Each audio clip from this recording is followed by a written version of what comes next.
안녕하세요. 건희, 강희입니다. 세계보건기구에 따르면 전 세계 인구 중 약 12억 명 정도가 과체중으로 추정되고 있습니다. 비만 인구가 증가하는 것은 세계적 추세이며 비만은 이제 세계적으로 가장 많이 발생하는 만성 질환입니다. 미국의 경우 매년 30여만 명이 비만과 관련된 질환으로 숨지고 있으며 비만으로 인해 지불되는 경제적 비용도 매우 크다고 합니다.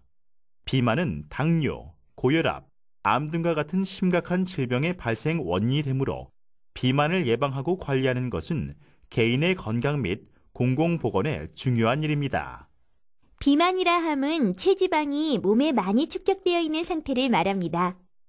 체지방률이 여성에게는 30% 이상, 남자에게는 25% 이상일 때 비만이라고 규정합니다. 체질량 지수는 체지방률과의 상관성이 매우 높은 지수로서 동양인에서는 23에서 25까지를 과체중, 25 이상일 때를 비만으로 간주합니다. 비만의 원인은 무엇인가요? 비만의 원인은 크게 두 가지로 나눌 수 있습니다. 대부분은 섭취하는 에너지의 양이 소비하는 에너지의 양보다 많아서 체내에서 에너지 불균형이 일어나 사용되고 남은 에너지가 체내의 지방으로 축적되어 체중이 증가하는 경우이며 또한 특정 질병이나 특정 약물의 복용 등에 의한 2차성 비만이 있습니다.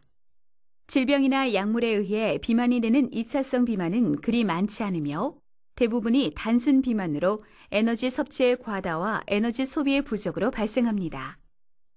2차성 비만의 원인으로는 쿠싱 증후군, 갑상선 기능 저하증, 다낭성 난소 증후군 등의 내분비 질환이나 스테로이드 제제, 삼원계 항우울제 등의 약물 복용이 있습니다.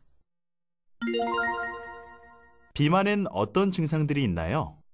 비만으로 인해 과도하게 지방 조직이 축적되면 흉벽이나 횡격막 운동이 제한되어 호흡 장애를 초래할 수 있고 코골이, 수면 무호흡 증후군을 나타내기도 하며 체중이 실리는 관절의 골관절염 발생의 위험을 높이며 통풍과의 관련성도 높습니다.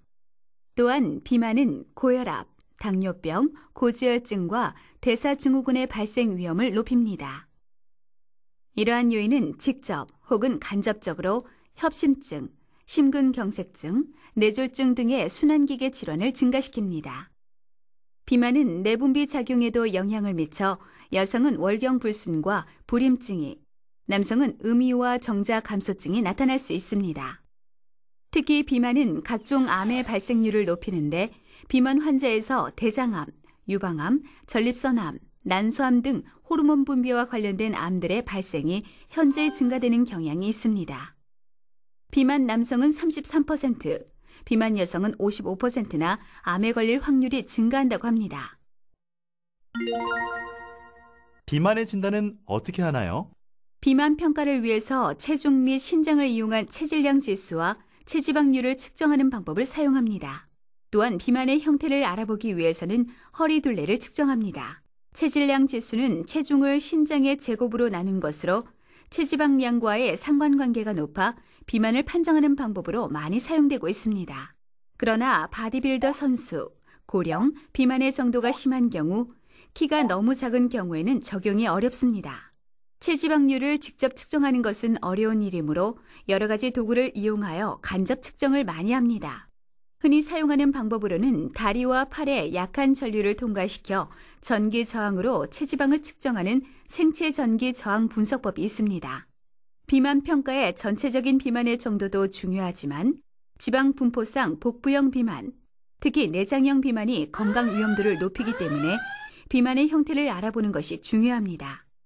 허리의 둘레는 내장 지방 축적 상태를 간접적으로 추정하는 유용한 지표로 보고 있습니다. 비만으로 인해 심혈관 질환의 위험이 높아지는 허리 둘레의 기준치는 서양인에서는 여자 88cm, 남자 102cm 이상, 동양인에서는 여자 80cm, 남자 90cm 이상입니다. 비만은 어떻게 치료하나요? 비만은 완치의 개념이 아니라 조절과 관리의 개념으로 치료를 하여야 합니다. 비만 치료의 목표는 단시일 내에 정상 체중으로 줄이는 것이 아니라 비만 환자들이 가지고 있는 건강 위험도를 개선시켜주는 것으로 기존 체중의 10에서 15%를 3에서 6개월의 충분한 기간을 가지고 감량하고 이후 요요 현상이 발생하지 않도록 지속적으로 관리합니다. 비만의 치료법으로는 식사요법, 운동요법, 행동요법, 약물요법 등이 있습니다. 첫째, 식사요법은 성별, 연령, 활동량, 관련 질환, 체중 감량의 목표 등을 고려하여 하루에 필요한 칼로리와 영양소를 정하여 섭취하도록 하는 것입니다.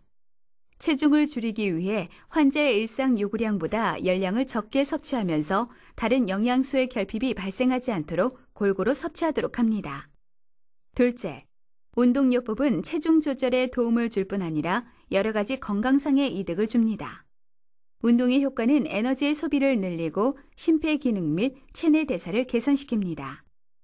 운동은 부담이 적은 유산소 운동이 좋습니다. 권장되는 유산소 운동으로는 걷기, 산책, 자전거, 고정식 자전거, 수영 등이 있습니다. 셋째, 약물요법은 동양인의 경우 체질량 지수가 25 이상이거나 23 이상이면서 고혈압, 당뇨병, 이상지질 혈증 등과 같은 심혈관계 합병증이나 수면 무호흡증이 동반된 경우에 실시할 수 있습니다. 비만의 치료에 사용되는 약물로는 식욕 억제제, 영양소의 흡수 억제제 등이 있습니다.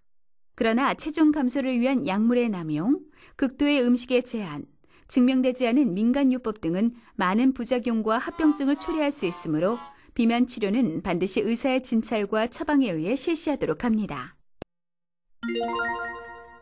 비만은 어떻게 예방하고 관리하나요? 비만을 예방하고 적절한 체중을 유지하기 위해 특별한 약이나 특정 음식물을 먹기보다는 항상 본인의 활동에 맞는 열량과 영양소만 섭취하여 과식하지 않도록 합니다. 가까운 거리는 걷고 엘리베이터 대신 계단을 이용하는 등 일상생활 속에서 많이 움직이고 규칙적으로 운동을 하여 섭취한 열량을 많이 소비하도록 합니다.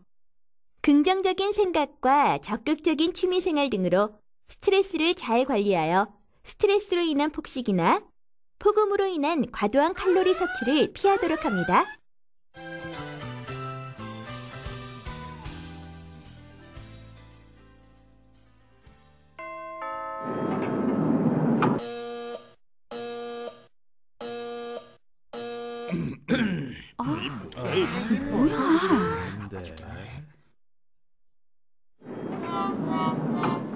계단을 이용하면서 운동을 하는 것이 좋을 것 같군요.